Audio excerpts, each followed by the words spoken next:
കുട്ടികളും യുവാക്കളും വൃദ്ധരും ഉൾപ്പെടെ മുൻ തലമുറയിലും ഈ ക്രിമിനൽ കുറ്റങ്ങൾ ചെയ്യുന്ന അവസ്ഥ ഉണ്ടായിരുന്നില്ലേ എന്നൊരു ചോദ്യമുണ്ട്.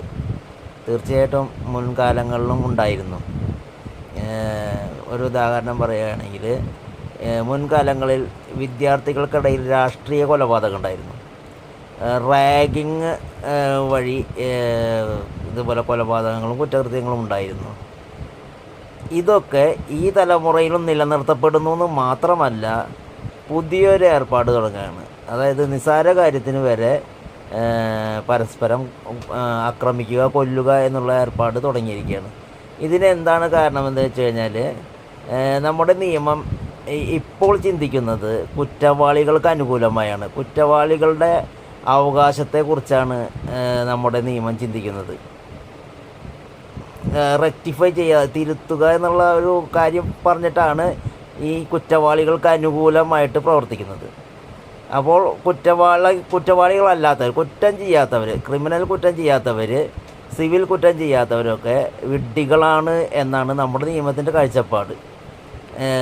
നമ്മുടെ ജഡ്ജിമാരൊക്കെ ഏകദേശം ഇപ്പോൾ വലിയ ക്രിമിനലുകളെ വലിയ ബഹുമാനത്തോടു കൂടി ട്രീറ്റ് ചെയ്യുന്ന ഒരവസ്ഥയാണ്. ഇതാണ് പ്രശ്നം. പേടി സമൂഹത്തിൽ നിന്ന് ഇല്ലാതായിരിക്കുന്നു. ഒരു പ്രശ്നം കണ്ടു കഴിഞ്ഞാൽ ഇപ്പോൾ പോലീസിനെ വിളിച്ചാൽ പോലും പോലീസ് വരില്ല, ജനങ്ങൾ ഇടപെടില്ല. ഇപ്പോൾ കുട്ടികൾ തമ്മിൽ അടിപിടി കൂടുമ്പോൾ ജനങ്ങൾക്ക് തന്നെ പിടിച്ചു വെച്ച് അവരുടെ രക്ഷിതാക്കളെ അറിയിക്കാം. പക്ഷേ അവർക്ക് പേടിയാണ്. കാരണം നിയമം ഈ ഉദ്ദേശത്തോടുകൂടിയുള്ള പ്രവർത്തനത്തിന് എതിരായിട്ടാണ് വരിക. ഏതെങ്കിലും ഒരു കുട്ടി അല്ലെങ്കിൽ ഏതെങ്കിലും ഒരാൾ എനിക്കെതിരെ ആക്രമണം ചെയ്തു, എന്നെ മിസ്യൂസ് ചെയ്തു എന്നൊക്കെ പറഞ്ഞാൽ നിയമം അവർക്ക് അനുകൂലമാണ്. പോലീസ് പോലും പേടിക്കുകയാണ്. ഈ 18 വയസ്സിൽ താഴെയുള്ള കുട്ടികൾ ആക്രമണം നടത്തും, പരസ്പരം ആക്രമിക്കുമ്പോൾ പോലീസ് രംഗത്ത് വരാൻ പേടിക്കുക.